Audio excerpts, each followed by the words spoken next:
আশা করি সবাই খুব ভালো আছো, সুস্থ আছো। আমাদের কেটে যাচ্ছে। আজকে অ্যাকচুয়ালি এখন বাজে কিন্তু প্রায় 1:30। আজকে তোমাদের সাথে যেটা করবো সেটা হলো আমি একটা রেসিপি তোমাদের সাথে শেয়ার করবো। অ্যাকচুয়ালি আমাকে অনেকেই বলে দিদি একদিন শুধু রান্না দেখাতে পারো, শুধু রান্না দেখাতে পারো।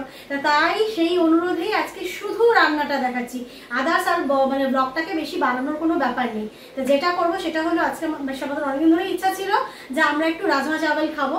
তো সেই রাজমাটাই আজকে আমি বানাবো আর সেই রেসিপিটা আমি তোমাদের সাথে শেয়ার করবো। রেসিপিটা খুবই সিম্পল, বাট আমি সেটা তোমাদের সাথে শেয়ার করবো। বাকি সব রান্না আমার হয়ে গেছে, শুধু ওটাই বাকি আছে, ওটাই করে তোমাদেরকে দেখাবো।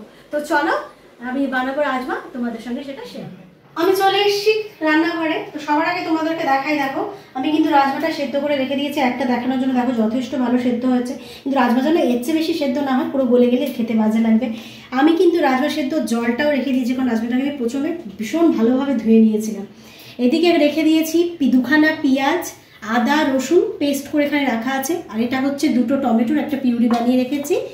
আর এদিকে রেখে দিয়েছি হলুদ, কাশ্মীরি মির্চ, ধনের গুঁড়ো, জিরের গুঁড়ো। এটাকে কিন্তু একটু পরে আমি জল দিয়ে একটা পেস্ট তৈরি করব। আর এদিকে দেখো কড়াই আমি তেল দিয়ে দিয়েছি। এখানে আমি একটু দিয়ে দিচ্ছি গোটা জিরে, একটা তেজপাতা, আর দিচ্ছি এখানে একটু দারচিনি, লবঙ্গ আর এলাচ। এটাকে আগে একটুখানি ভাজতে দেব। বেশ ভাজা ভাজা হয়েও গেছে। এবারে আমি এই যে পেঁয়াজ, আদা রসুন যেটা আছে এটাকে আমি দিয়ে দেবো। এখন কিন্তু আমি ফ্লেমটাকে কিন্তু আমি সিমে করে রেখেছি।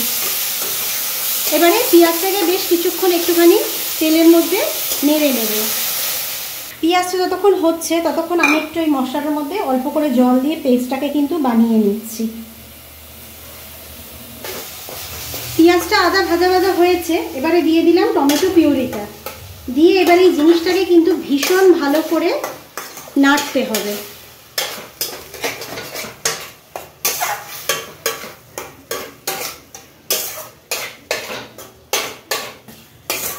এবারে আমি এর মধ্যে এই যে গুলে রাখলাম, পেস্ট করে রাখলাম মশলাটা, এটাও দিয়ে দিলাম।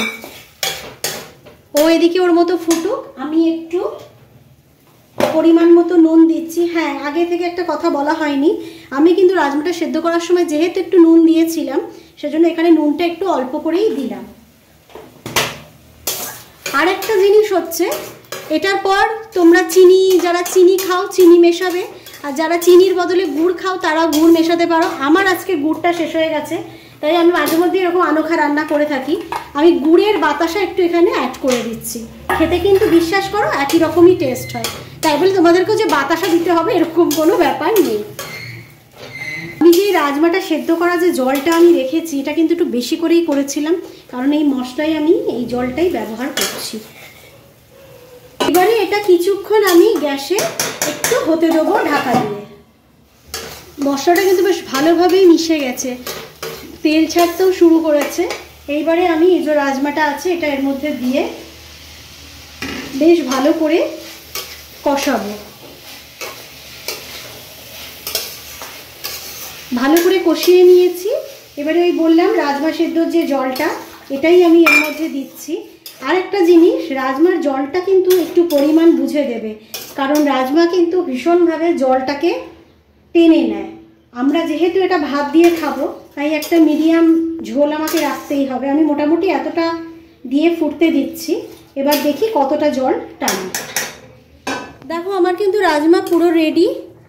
আর জলটা যেহেতু আমরা ভাত দিয়ে খাবো এতটা রাখছি, কারণ এটা যখন আমি রাখবো এরপর যখন খাওয়ার সময় হবে তখন কিন্তু এটা দেখা যাবে যে আরেকটু টেনে নিয়েছে। এবারে লাস্ট আমি একটু গরম মশলা দিয়ে দিচ্ছি। ও আমি একটা জিনিস একটু দিয়েছি, তোমরা অ্যাড করতে পারো, না পারলে না পারো। আমি একটু চিকেন মশলা দিয়েছিলাম, গরম মশলা দেওয়া হয়ে গেছে। এবার আমি এটাকে বন্ধ করে চাপা দিয়ে রেখে দেবো। ফাইনালি আমরা লাঞ্চ করতে বসেছি। এখন কিন্তু বাজে 2:20।